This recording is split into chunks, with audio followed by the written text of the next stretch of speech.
I want to welcome the Untermeyers to share with you where they are, who they're from, and a little bit of their story. Awesome. Vaseo family, we thank you for joining us tonight. We wanted to do this on the couch, just like you're doing tonight, and really invite you into our lives. But before we do that, we want to thank Dallin Larson. He's a friend, a mentor, a brother, someone we love tremendously, and also Daniel PQ. What I want to say is, after seeing that amazing story that he delivered today, is I'm a father. And I had a rough upbringing, but what I can say is, if our son ends up being half as much of a man as Daniel PQ, I'll be very proud of him. So with that, I also want to thank our wonderful team and our amazing sponsors, Corbin and Holly Roush. And I get the awesome opportunity to introduce my beautiful, amazing, and smart and intelligent wife, Francoise. She's going to tell you a little bit about her background, and I just get to get front row seats. Right. Thank you, baby.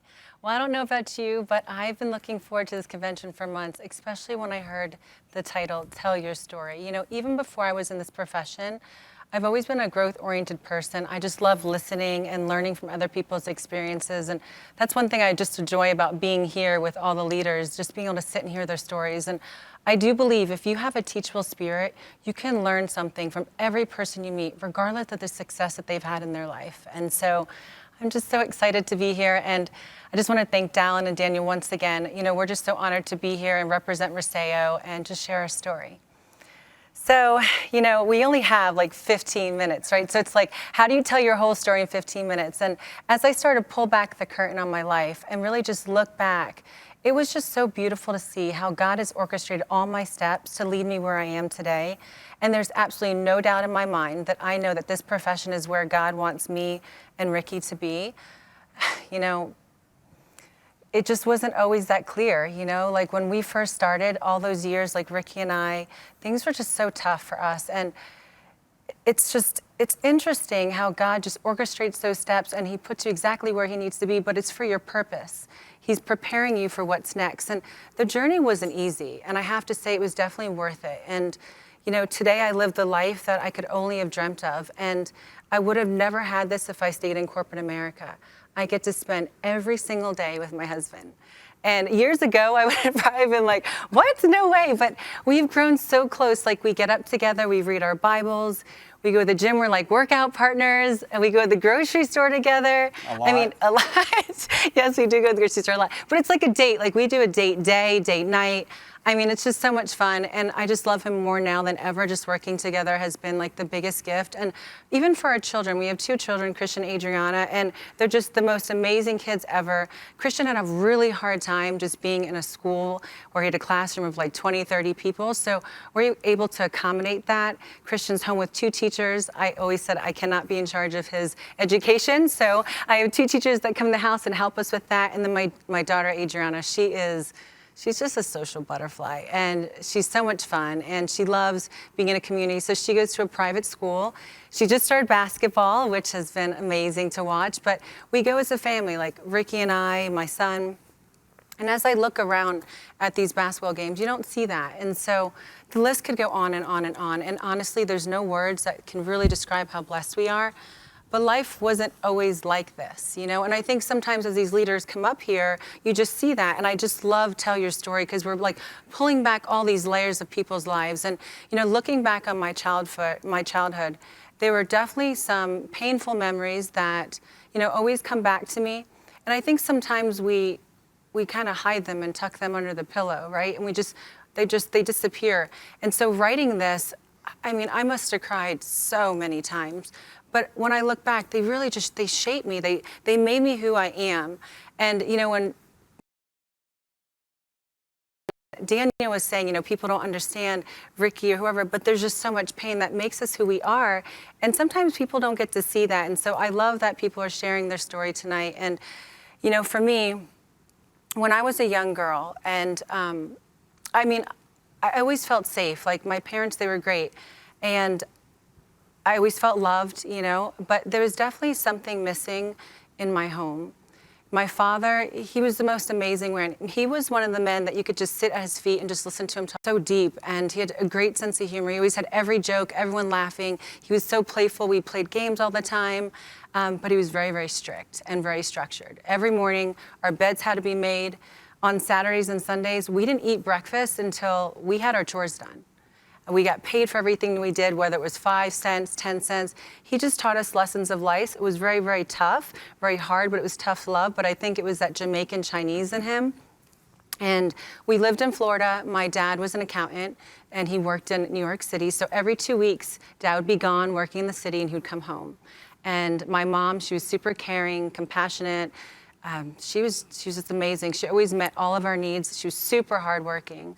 But sadly, I never saw love between my parents. And, I never saw any affection at all. I cannot remember, I don't have any recollection of my parents ever hugging or saying, I love you, ever.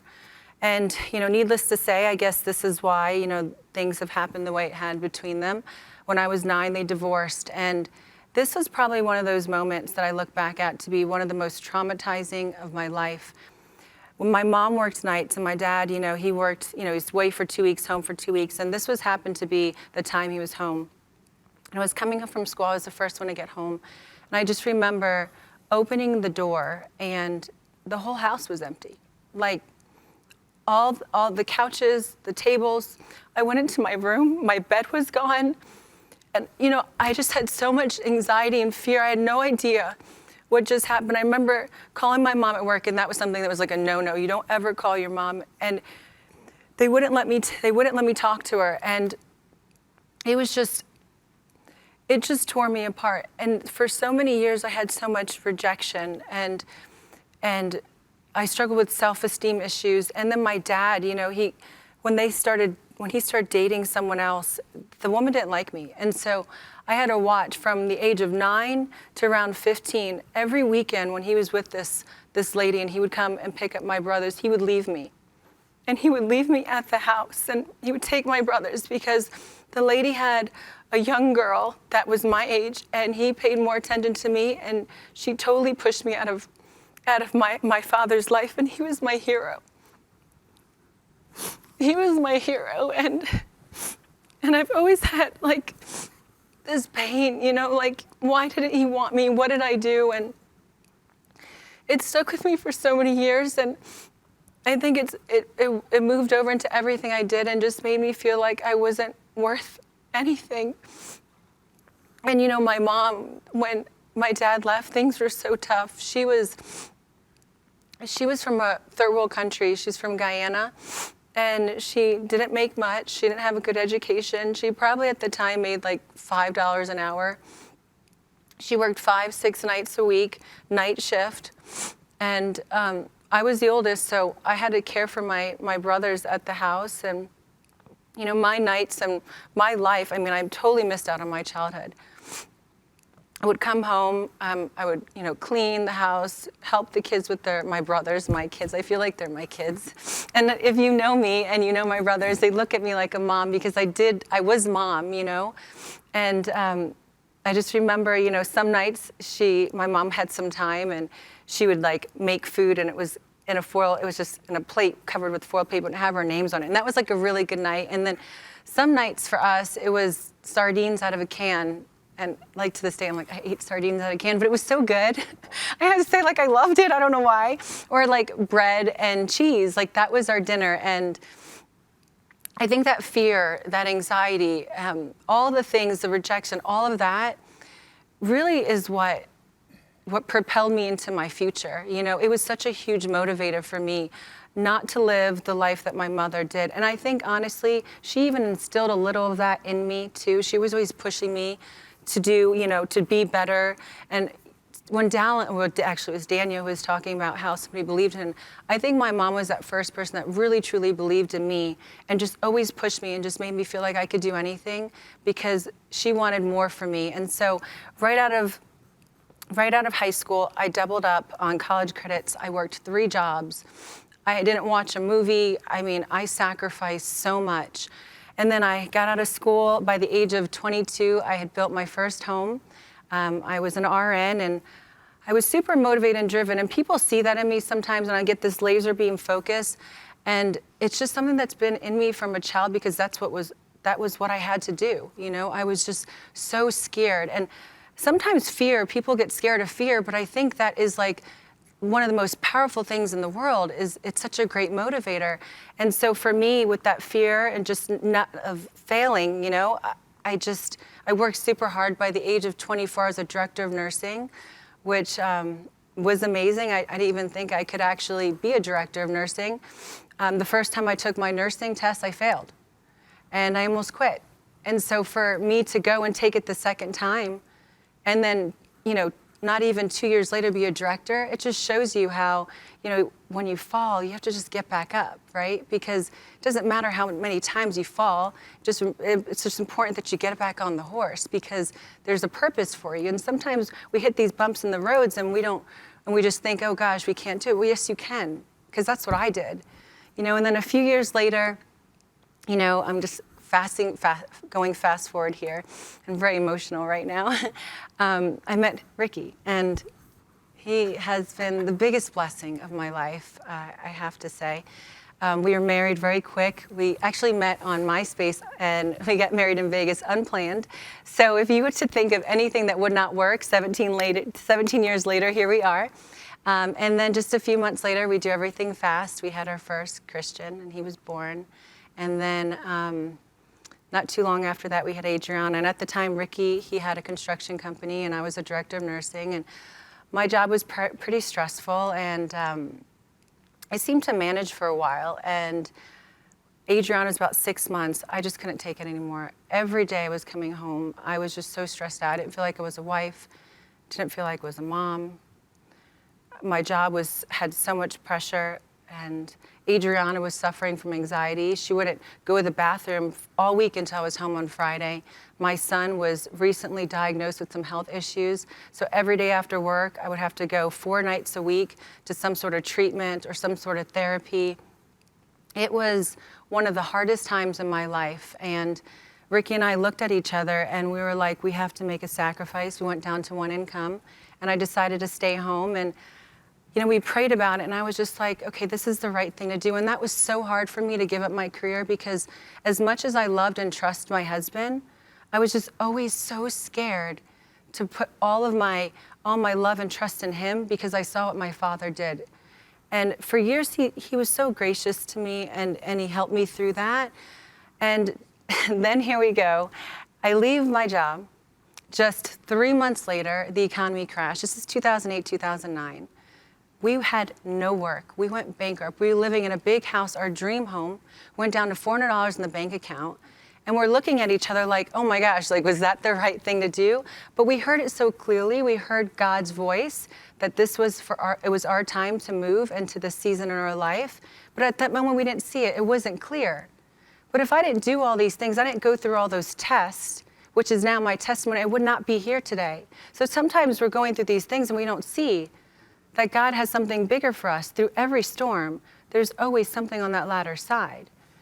And I mean, that was just an interesting time for Ricky and I. I mean, I remember one day waking up, and looking outside, and our car was gone. And so we called the cops, and we were like, our car's stolen, but it was actually repossessed, you know?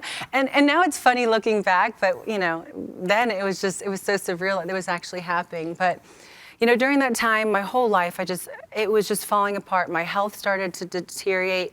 I lost my hair from here to here. My eyebrows fell out. My face broke out in cystic acne. My whole body went into shock. It was the worst time of my life. There's not enough time to really go through everything that's happened. But Ricky and I, a few years later, we were able to rebuild. I have to say how amazing you are, just going from nothing and rebuilding that. But during that time, you know, that we went through all that, and maybe some of you can relate, I felt like I lost myself and I started struggling. And so Ricky he knew that I was used to, you know, being in corporate America and having a bigger purpose, not just being mom and taking my kids back and forth to school. And when I say that, guys, I don't want you to feel like I wasn't grateful, because that's what I wanted. But I knew there was something inside of me. God wanted something more, and I just couldn't turn that switch off. And so he encouraged me to look at a business, and he's like, you know, you would be great owning your own business. And I was like, I don't know that. But he was bringing me all these different things, gyms, spas, yoga berries, restaurants. And when I started looking at it, I was like, this is all going to take me away from what I really want to do, is be home with my kids. And so I was like, I'm just going to go back to what I know. I'm going to call a friend. And she was a PA. And I was like, I'm going to go back to school, get my PA degree. And so when I called her, come to find out, she actually gave up her career, and she was doing network marketing full-time and was making like $500,000 a year at home in her yoga pants, working from her porch. And I was like, man, I want that. And the funny thing is, she asked me to look at network marketing for about 7 years. I mean, 7 years. And for me, I had blinders on. I just couldn't hear her. I couldn't see her. But for whatever reason, it was that moment in time for me that it occurred to me, like, this is something I could do. There was obviously fear and anxiety because I never wanted to sell a thing, right? But so I decided, okay, I'm going to give it a try. I came home and I told Ricky, I was super excited about it. I was like, hey, honey, do you want to do this with me? And he was like, oh my goodness, no. He actually did it, network marketing, in his 20s, and he failed miserably. So he's like, no, you could do it, you have fun. And so I started alone. And this was probably one of those other moments and times for me that I feel like were defining, because I had a choice, and we all do, right? We all had a choice whether we would do something, even if nobody wanted to do it with you, especially when you were so excited that your husband did it. You were so excited to do it with your husband. But I made that decision that I was just going to do it for me. I made a promise to myself that I was going to do it until, right? I will until. And so my first day, I sat down with 3 people. They all said no. And I remember walking in the door, and Ricky's like, oh, honey, you could totally quit. And I just remember those promises that I made. Like, I didn't care if they were going to do it with me. It was my dream. They weren't going to pay my bills, right? It was that fork in the road for me. And so I decided that I was going to build the business. And so, you know, when you start to look back at life and you realize that, you know, you have a choice. You could stay where you're comfortable and live life in a corner, right? Or you could live life at a venture. And obviously I'm sitting here, so you know the path that we chose. But in that moment, I made a decision, right? I made that decision, that promised myself that I would do it scared, regardless of who would do it with me. And you know, that fear, that pain, that rejection, it became like a powerful thing, right? And you can either let pain, fear, anxiety, all those things defeat you, or even hold you back. Or you could do what we did and let it energize you, right? Propel you to your future. In this profession, I think that we're forced all the time to do things that might have held us back in life. And we just have to make a choice, you know, how we deal with the obstacles in our life and the things that come our way. And I guess the question for you guys today is, you know, what will you do for your future?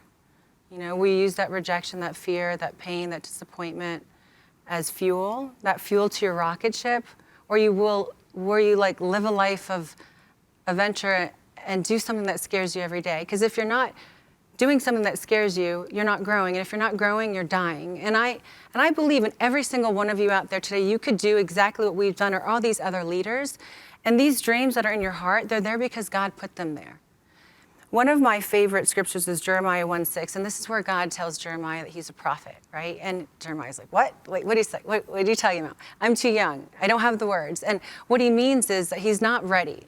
He doesn't have the necessary skills. And I feel like a lot of times we feel that way. We're like, oh, I can't do that, right? But we can. And we're capable of speaking and doing all those things. But you know what God says? God turns to him and he says, you know something? All you have to do is open your mouth and speak, and I'll give you the words. God has given you and me, my husband, all of us, right? Everything we need to be successful. And I believe all you have to do is trust him. Hold on to your vision, be consistent in your rituals. It's so important to do the things every day. Grow yourself daily, that's huge. Always, you know, growing yourself and being that best version of yourself. And like John Maxwell says, right? Keep chopping that tree. I love all of you guys, and I think I'm out of time now, but thank you so much for allowing me to speak to you this evening. I'll hand it over to my greatest mentor, my lover of my life, Ricky Untermeyer. Thank you. That was awesome. So I believe we're living 3 stories, past, present, and future. And what I mean by that, I think we're living parallel lines of time. My past story was rough, but it shaped me. Listen, I'll stop right here and say, I don't regret my past. I might regret some things I did, but I don't regret anything that was done to me, because I'm sitting on this very couch because of all the pain. Your pain is God's preparation for your future story. You see, my story started a long time ago. My parents divorced at 1 year old. When I was 1 year old, they remarried by the time I was 2. I went to my mother's, and I went to a mess. I went to a household where I had 2 parents that were never home. I had a stepdad that was emotionally, physically abusive, and I grew up in a household where I got clothes maybe once every 2 years. I have school pictures in bathing suits. I would get beat. I got black eyes. I lived a rough upbringing. A lot of times I wished I really wasn't even born into that family. I seen alcoholism. I seen abuse in a marriage. I seen drugs. I seen all kind of things a kid should not have to see. And them things really is what shaped me to have a better life for my family. But this is what I want to share with you today. Your past story can hold you in invisible chains.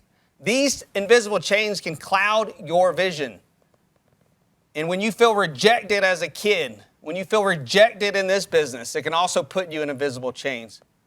But I also want you to know, instead of rejection clouding your vision, you have to understand you can only have success in this profession from massive rejection. So do I feel like my upbringing, the rejection I felt, the beatings I took where I had to wear long sleeve clothes and pants to cover up the marks, do I think that rejection is what formed me and made me hard in the ability to handle the rejection? Absolutely. So one day I can make an impact and have fulfillment from that. See, to be successful, you have to be willing to change your thinking. Why is thinking so important? Every day you have 40 to 50,000 thoughts. And guess what? 67% of them are negative. My main vision tonight, what God wanted me to talk about, is your future story. I'm living out this present story because of my future story. Like when I was 8 years old and I was a kid and it was an absolute mess. I've given you the Reader Digest version because of time. It was horrible. I would cry myself to sleep. No mom at home. But here's what I did. I held on to a vision on what my future would look like every single day. I told myself I won't let my kids be without their dad. I'll fight for them. I won't give up. Don't you think it's interesting that Daniel didn't grow up without a father, and his wife, husband that passed away, has the same name, and now he has kids that he can father? God has sewn that tapestry of love. Or when I was 18 years old, broke and living in that house that you see here. I was a high school dropout, quit school in 11th grade. But here's what I did. I kept telling myself that I'll be successful one day, that my future story of success, even when I didn't see it, that one day I would see it. In 2009, when things got really dark, the man wants to provide. He wants to be the provider of the family. But I felt like a complete failure to my wife and my kids. I had no work. I lived in my house for 2 years with no work. No one called me with an opportunity. None of my friends bailed me out. The friends that are rejecting you, none of them called me to help me. My family didn't call me. They didn't pay the bills. They didn't help me keep the car. Nobody called me. It was me alone. And I eventually ended up in a closet in $1 million home with a shotgun in my hand, willing to take my own life. But I started to think about my kids. And also, here's when I went to another successful person to clear my vision. That's what you need to do. These stories tonight, I hope, cleared your vision on your future story. I've been around a lot of successful people in my life, and I thought deeply about this. It's their ability to always have clear vision on their future story that makes them successful. Think about it. When you said yes to Vaseo, you immediately had some form of a vision of what your future story could look like. And you pivoted. You moved in a new direction because you really liked that vision, right? That's what people call your why. Successful people change the could in their mind, what their future story could look like, to what it will look like. And they held on to it every day. Daniel's past is what formed him to hold on to something way better. He couldn't shoulder the burden of what he has to with this company without his past story. It's their future story that is just as clear as their past or present story. I want to ask you tonight, what part of your story do you want to be known for? Past, present, or future? I guarantee you it's your future story. Because it's the best version of you, right? Because the best version of yourself is what you want to live out. Here's an example. Hold on to your vision. And it's a future story I want you to see very, very clearly. Noah. Most people think of Noah and they say, man, cute animals, boat, flood, white dove at the end, right? But let's go deeper. God gives him a vision, which is his future story, and instructions. Think about that for a second. The first thing he did was follow the instructions. Well, what is the instructions? He started to build a boat in the middle of a field when there was no water around. Think about this. No rain at the time he was living in. Do you know? Think about this for a second. Do you know he built the boat for 100 years?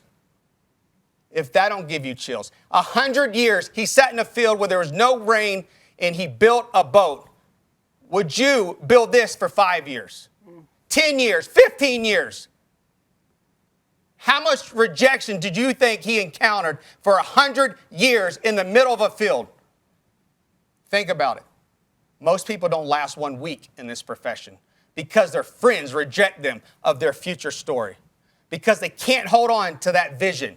Noah had such a clear vision, he worked at it for 100 years. His vision saved mankind. What is the ripple effect of you chasing your future story? What is the ripple effect that I held on to my family in times of struggle? That I still get to see my kids every day because I did not give up. Because I look back at the pain I grew up in, the nights I cried myself to sleep, or the black eye that I hid from my real father. What is the ripple effect that I held on to that future story that my kids will not be out without their two parents? That I'll fight and I'll continue to fight. That's the fight you need in this profession. And this is what I want to show you as an illustration tonight. You see this puzzle? This is what your future story looks like to all of us, right? In 2015, we're in Fiji. This is where our future story changed. We're sitting on this beach, this picture. It's a perfect picture, just like the box. We looked at each other and said, I don't want to do construction the rest of my life. I want to do this more.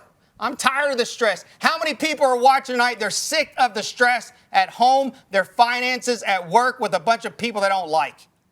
But guess what? They quickly said, I want this vision. I want what network marketing can give me. And they unpack it. They sign up. And then guess what? They start to go and build that vision. And here's what it looks like. It's a massive mess, right? You start sharing it with your mom, your brothers and sisters. I have 7. None of them join me, right? This is what your vision really looks like when you start to unpack it. It looks like a big mess. It's overwhelming. 10 people say no to you, right? And what do? We go to the easy part. We start putting the outside pieces together, right? We start looking through this. Oh, here's one. Look, here's the outside piece. That makes it easier. We start finding all of them so we can make the outline, right? But you still don't have an outline here. You just have an outline when you put all the outside pieces, but you still don't have the picture. You don't have the vision.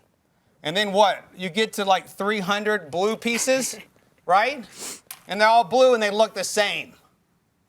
Oh, you signed up a couple people, and they last 2 weeks and they're gone. Kind of the same thing, right? Nothing's coming together. You start to lose focus. You have more success, though, when you look back at the picture on the cover, right? Because you have something to follow. You have instructions. You have a vision. But then you start to stare at the 900 pieces you have to still put together. All the work where most people quit, right? The cover picture doesn't look so pretty now because it's the work and the thought process and the staying at it, right? You start to get impatient with the pieces that are not coming together. Then you stop looking at the picture. You get up from the table and it just sits there unfinished. When my pieces of my life are like this, I decided this will not be my future story. It sounds familiar for all of us at a different version, right? I want you to understand a lot of you need to understand the pieces are not going to come together like you want them to. Last year we had some pieces together and they came in and got obliterated, right? But we didn't quit putting it together. Some of you need to get back to the table and start putting the pieces back together that you saw in your mind when you said yes to this company. Some of you need to help other people. You need to grab their hands and clear their vision and help them with your help. We all need to understand that your future story can be cleared like this picture to you. But in reality, it's all these pieces. It takes time, and it has to be put together by you with clarity in your mind. So in closing, I see so many people that could change their future story and their present story. They're more talented than me, more gifted than me, better than me, but they spend all their time looking at the mountain when the Word of God says, speak to the mountain. Mark 11:23 says, who speaks to the mountain and believes it will take place. Your biggest testimony in this profession is not the rank. It's you are still here building your future story, working and serving others, a major key. Jesus Christ in his darkest time of his story, when he was full of disappointments, when all his closest friends turned against him. Doesn't that sound familiar? He stayed true to his belief, his vision. He didn't quit. Jesus' story is making an impact today because he carried it out in the worst of times. We want you to do something with us. Everywhere that you sit tonight, we want you to stand up with us. And you might think this is weird, but I think Moses thought the same thing when God said, put the staff in there and the sea's going to split, right? I think there's power in movement. If you're going to keep doing this during disappointments, I want you to stand up. If you're not going to quit, I want you to stand up right now. If you're going to go get the freedom you deserve, stand up. And I want you to do this most importantly because of the spoken word. I want you to say this. I will carry out my future story. I will continue to put the pieces together. Amen. We believe in you. We will build your story here together. I promise you, we will build this company massive. This is our year. God bless. Stay relentless. Love you all.